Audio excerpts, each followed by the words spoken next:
Hello everyone, this is just a short video on using the Pythagorean Theorem on a right triangle. Now, the main formula is a squared plus b squared equals c squared.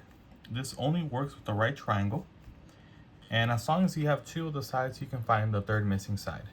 So in this case, if we have, let's say we have 10, 8, and we are missing a number in this location, well, you want to first identify your values. In this case, the hypotenuse is always your c value, and your hypotenuse will always be located across or opposite of the 90 degree.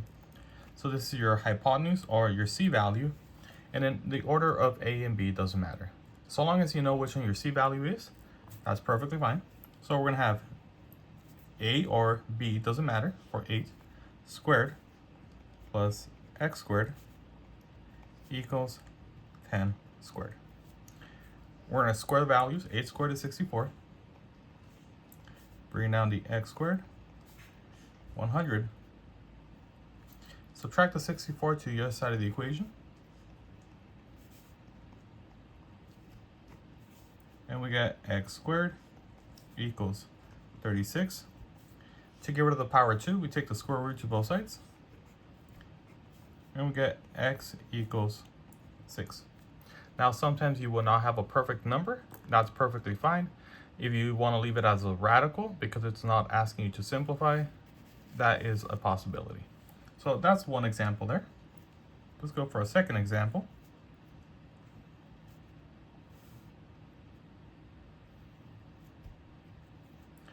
Now let's say we're looking for x in this location because I know this is going to be the hypotenuse because it's across from it. So this is going to be c.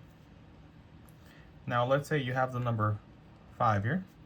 And they give you a little hint here saying these two dashes are located here, but this part they leave it blank.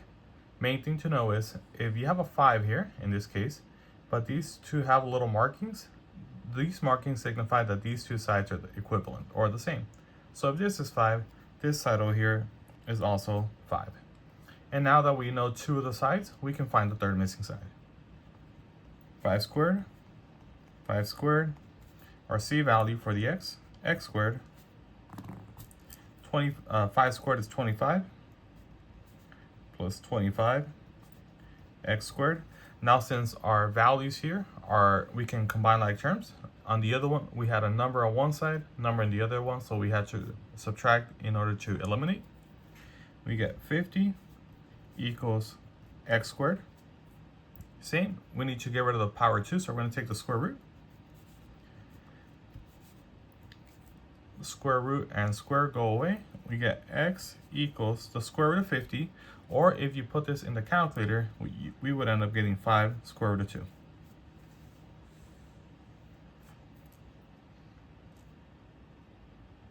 Now there are cases where you have to find a value and you're also dealing with radicals. Just be aware that you have to distribute the power 2 to the entire term, so just be a little bit more careful here. Notice we have our box here, so this is going to be our c value or the hypotenuse. Therefore, we're going to have y squared, 3 squared equals, the entire c value is 3 square root of 2 squared. We distribute the power of 2. This one stays the same. 3 squared is 9. Now be very careful here. Each one gets its own power 2. So in this part here, the square root of 2 with the power 2 just gives us a regular 2. And then 3 squared here gives us 9. 9 times 2 is 18. Now I can start solving for y, or this missing side here. Subtract 9 to both sides to eliminate the 9. I get y squared equals 9. Take the square root to both sides and we get y equals 3. One more example.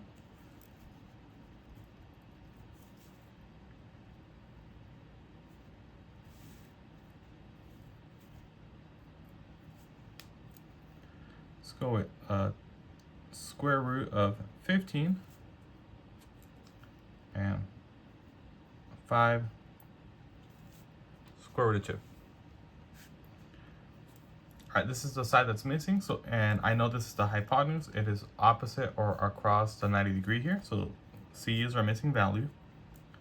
So we have 5 square root of 2 power 2 plus square root of 15 squared equals c squared.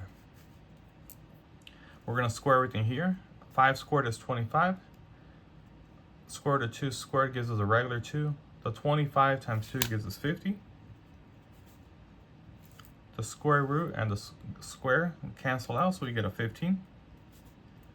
Bring down the c squared. Combine like terms.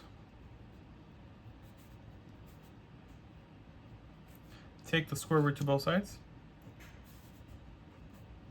And in this case, 65 is not gonna be reduced down. So in this case here, we just get square root of 65 is our missing side, or the side of c here.